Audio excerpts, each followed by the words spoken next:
Students, आज हम class 12 का चैप्टर 5 सरफेस केमिस्ट्री जो कंटिन्यू चल रहा है उसका प्रॉपर्टीज ऑफ कोलाइडल सॉल्यूशन इसको कंटिन्यू कर रहे हैं। लास्ट टाइम में हमने प्रिपरेशन देखी हुई थी कोलाइडल सॉल्यूशन की, है ना, किस टाइप की उसकी प्रिपरेशन होती है। लायोफिलिक और लायोफोबिक कोलाइड्स की प्रिपरेशन देखी हुई थी। आज हम प्रॉपर्टीज ऑफ कोलाइडल सॉल्यूशन देख रहे हैं। इसमें जो फर्स्ट प्रॉपर्टी जो होती है कोलाइडल सॉल्यूशन की, दैट इज हेट्रोजीनियस नेचर। मतलब इसमें कोलाइडल सॉल्यूशन का जो नेचर होगा वो जनरली हम लोग जानते हैं कि colloidal solution it is the जो नेचर होता है उसका वो क्या होता है, हेट्रोजीनियस नेचर होता है। अब क्यों होता है? फर्स्ट जो प्रॉपर्टी होती है वो हेट्रोजीनियस नेचर। अब हेट्रोजीनियस नेचर मीन्स क्या हुआ कि भाई हेट्रोजीनियस का मतलब क्या हुआ कि उसमें दो फेस या मोर देन टू फेस उसमें होते हैं, जिसकी वजह से वो क्या शो करता है, हेट्रोजीनियस नेचर शो करता है। इसी तरह से जो कोलाइडल सॉल्यूशन होते हैं, ये कोलाइडल सॉल्यूशन भी हेट्रोजीनियस नेचर शो करते हैं, क्योंकि इसमें दो फेस होते हैं, एक डिस्पर्जन फेस और एक डिस्पर्जन मीडियम। तो यहाँ पे नोट कर सकते हैं आप, colloidal solution are homogeneous heterogeneous in nature, they are heterogeneous in nature,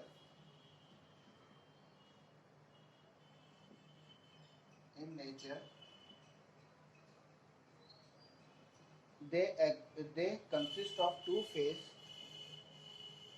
they consist of two phase that is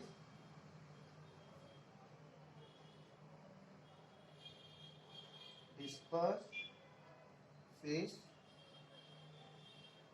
and dispersion medium, ठीक है। जिसकी वजह से ये क्या शो करेगा, इसे ही समझ में आ गया है कि ये हेट्रोजीनियस नेचर शो करता है। सेकेंड टाइप की जो प्रॉपर्टी होती है, colligative properties. Colligative properties simply way में अगर उसको समझा जाए, कॉलीगेटिव प्रॉपर्टीज मीन्स क्या हुआ, तो कॉलीगेटिव प्रॉपर्टी का मतलब होता है कि ऐसी प्रॉपर्टी जो केवल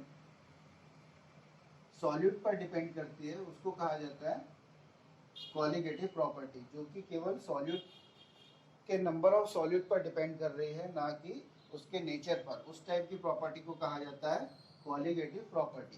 तो ये भी जो इसकी एक प्रॉपर्टी है, कॉलीगेटिव प्रॉपर्टी हो सकता है, शो करता है। ये क्यों? क्योंकि इसमें जो आप डिस्पर्स फेज ऐड कर रहे हैं, है ना, in the formation of colloids the actual number of molecules और particles is different in solution, therefore they can show colligative property. क्योंकि आप इसमें जो भी मॉलिक्यूल्स या पार्टिकल्स ऐड करते हैं तो डिफरेंट सॉल्यूशन में वो क्या होती है, डिफरेंट होती है, इसलिए ये क्या शो करता है, कॉलीगेटिव प्रॉपर्टी शो करता है। इसको भी लिख सकते हो आप, in formation of collides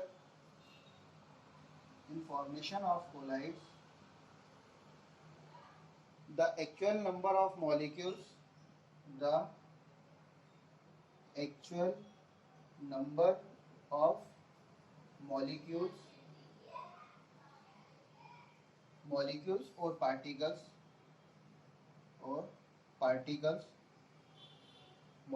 or particles in different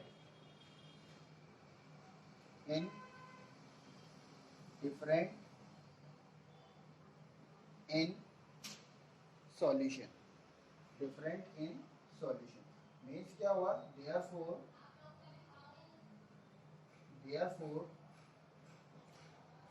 they can show colligative property, therefore they can show colligative property. जैसा मैंने बताया हुआ कि कॉलीगेटिव प्रॉपर्टी वो प्रॉपर्टी होती है जिसमें जो केवल नंबर ऑफ सॉल्यूट पर डिपेंड करती है, ना कि नेचर ऑफ सॉल्यूट पर, उसको कहा जाता है कॉलीगेटिव प्रॉपर्टी। तो यहाँ पर भी वही हो रहा है कि जो भी सॉल्यूशन होगा, ठीक है, जो भी सॉल्यूशन है उसमें नंबर ऑफ मॉलिक्यूल्स और नंबर ऑफ पार्टिकल्स जो होंगे कोलाइड सॉल्यूशन बनाने के लिए जो यूज़ करे जाते हैं, तो वहाँ पर भी नंबर ऑफ सॉल्यूट पार्टिकल्स की बात हो रही है, इसलिए ये एक तरह की क्या हो जाएगी, क्वालिटेटिव प्रॉपर्टी। ठीक है। नेक्स्ट जो होता है वो कहलाता है टिंडल इफेक्ट। नेक्स्ट जो प्रॉपर्टी है वो है Tyndall effect. Tyndall effect generally क्या होता है, स्कैटरिंग ऑफ लाइट से रिलेट होता है, तो उसी को कहा जाता है टिंडल इफेक्ट की। जो पार्टिकल्स पर लाइट स्कैटर होती है, तो उस कंडीशन में आपको किसी सॉल्यूशन में वो आपको पार्टिकल्स पर किसी सॉल्यूशन में लाइट स्कैटर होती है, किसी में नहीं होती है, उसी टाइप से उसको डिफरेंशिएट करा हुआ है, वही टिंडल इफेक्ट होता है। Generally third type of properties की अगर अपन लें तो ये क्या होता है, टिंडल इफेक्ट। अब यहाँ पर टिंडल इफेक्ट मीन क्या हुआ, टिंडल इफेक्ट का मतलब होता है on passing light through a colloidal solution, on passing on passing light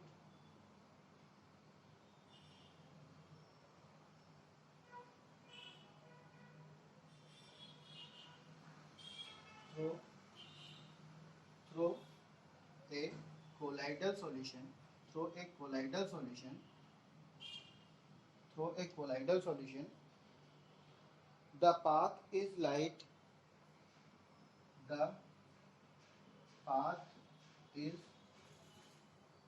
light, the path of light लिखते हैं, the path of light is visible।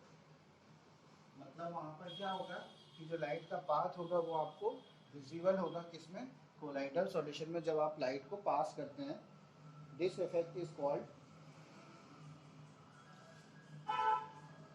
This effect is called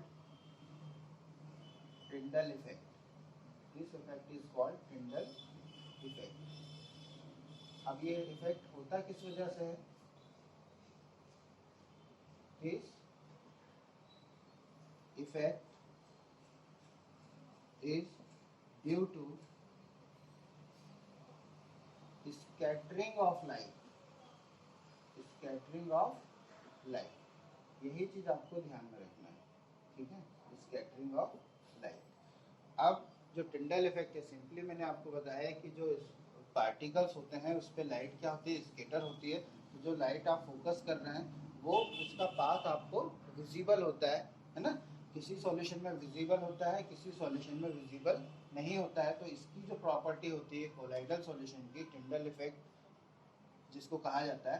तो जो कोलाइडल सॉल्यूशन होते हैं जब उन पर लाइट पास करी जाती है तो वो जो पाथ ऑफ लाइट होता है वो क्या होता है, विजिबल होता है। इस टाइप का जो इफेक्ट होता है उसको कहा जाता है टिंडल इफेक्ट है। दिस, और ये टिंडल इफेक्ट होता क्यों है, ये पार्टिकल जो स्कैटरिंग ऑफ लाइट है किसी पार्टिकल्स के ऊपर, उसकी वजह से ये टिंडल इफेक्ट होता है।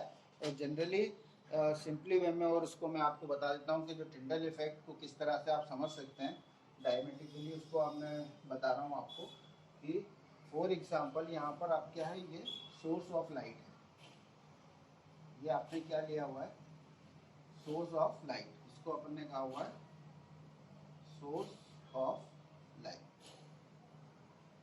ठीक है, यहाँ पर इसके ठीक सामने आपने एक सॉल्यूशन लिया हुआ है, ये हो ट्रू सॉल्यूशन, ट्रू सॉल्यूशन। ठीक है, और यहाँ पर दूसरे जो बीकर है आपने या टेस्ट ट्यूब जो भी आपको लेना है ना, उसमें आपने क्या लिया हुआ है, कोलाइडल सॉल्यूशन, कोलाइडल सॉल्यूशन। अब जो लाइट जो है यहाँ पर जो लाइट होगी या सोर्सेस ऑफ लाइट होगी, फॉर एग्जांपल कि यहाँ पर क्या हो रहा है, इसकी जो लाइट हो रही है ये जा रही है, ये कहलाता है पाथ ऑफ लाइट। ये क्या कहलाएगा, path of light.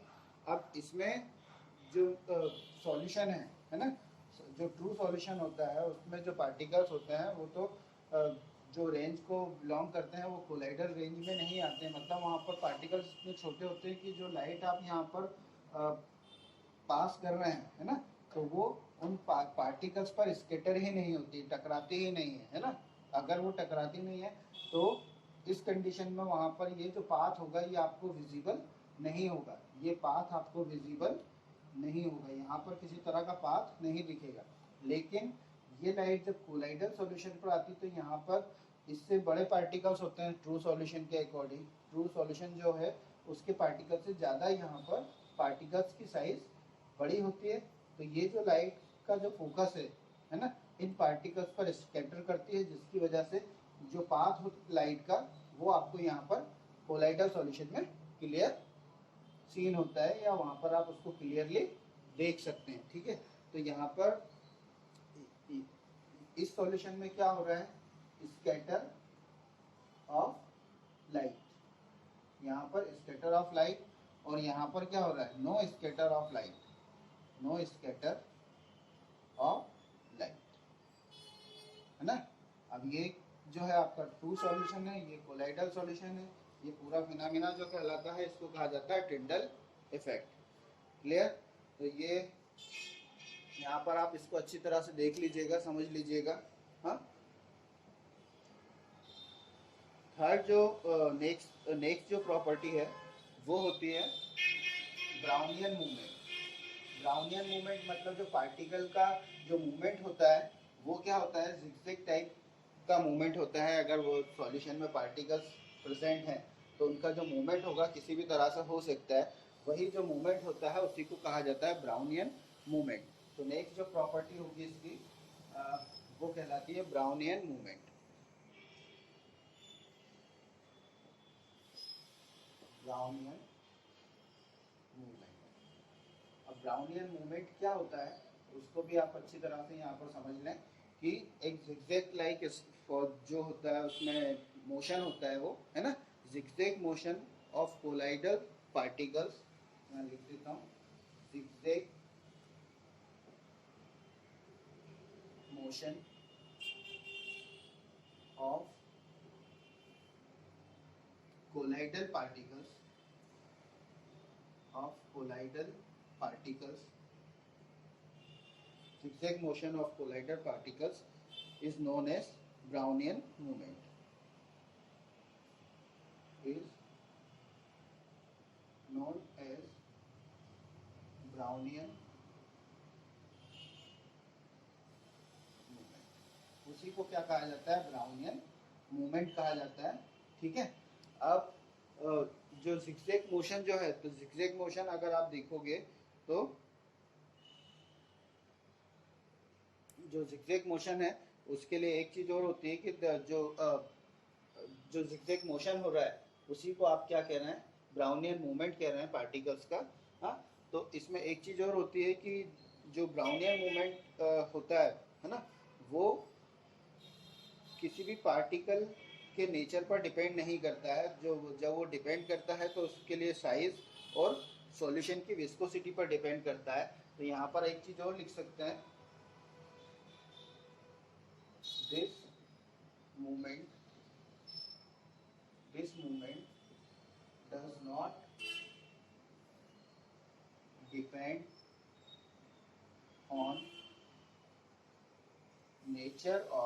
does not depend on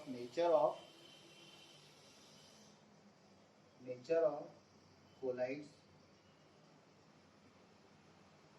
but depends on first क्या हो जाएगा, depends on size of particles, depends on size of particles, और सेकंड होगा viscosity of the medium, viscosity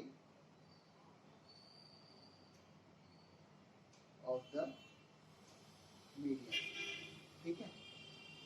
तो सिंपली वे में आपको ये समझना है कि ये जो मूवमेंट होता है ये डिपेंड नहीं करता, कोलाइडल के नेचर पे डिपेंड नहीं कर रहा है कि किस टाइप का सॉल्यूशन है वो, डिपेंड करेगा साइज ऑफ पार्टिकल पर, उसका साइज क्या है, और जो मीडियम यूज करा है उसकी विस्कोसिटी के ऊपर ये डिपेंड करेगा।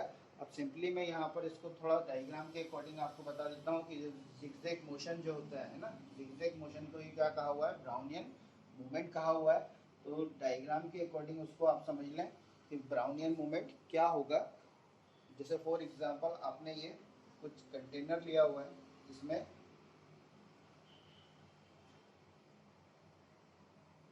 ठीक है, और ये कंटेनर में आपने कोलाइडल सॉल्यूशन लिया हुआ है। यहाँ पर ये पूरा ये क्या है, कोलाइडल सॉल्यूशन।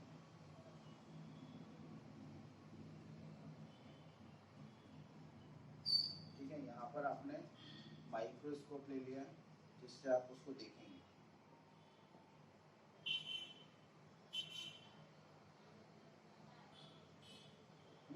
अब ये जो पार्टिकल्स जो आप देख रहे हैं इसमें जो होंगे कोलाइडल सॉल्यूशन में, जो पार्टिकल साइज के अकॉर्डिंग जो भी पार्टिकल्स होंगे, फॉर एग्जांपल इस तरह के उसमें पार्टिकल प्रेजेंट है। ठीक है, तो इन पार्टिकल्स का जो मूवमेंट होता है ना, वही कहलाता है ब्राउनियन मूवमेंट। जैसे ये पार्टिकल्स इस तरह से मूव करते हैं, ये पार्टिकल का मूवमेंट है कि इस तरह से ये मूव करेंगे। ठीक है, और किसी कोलाइडल सॉल्यूशन में जो पार्टिकल प्रेजेंट है उनका मूवमेंट इस तरह से जिगजैग मोशन में होता है, उसी को क्या कहा जाता है, ब्राउनियन मूवमेंट। ठीक है, ये जो यहाँ पर ये जो है इसको क्या कहना है, जिगजैग मूवमेंट। जिगजैग मूवमेंट यही क्या कहलाएगा, ब्राउनियन मूवमेंट। क्लियर। तो आज यहाँ पर कुछ प्रॉपर्टीज देखी हैं, अभी कंटिन्यू और इसमें आगे देखेंगे, है ना।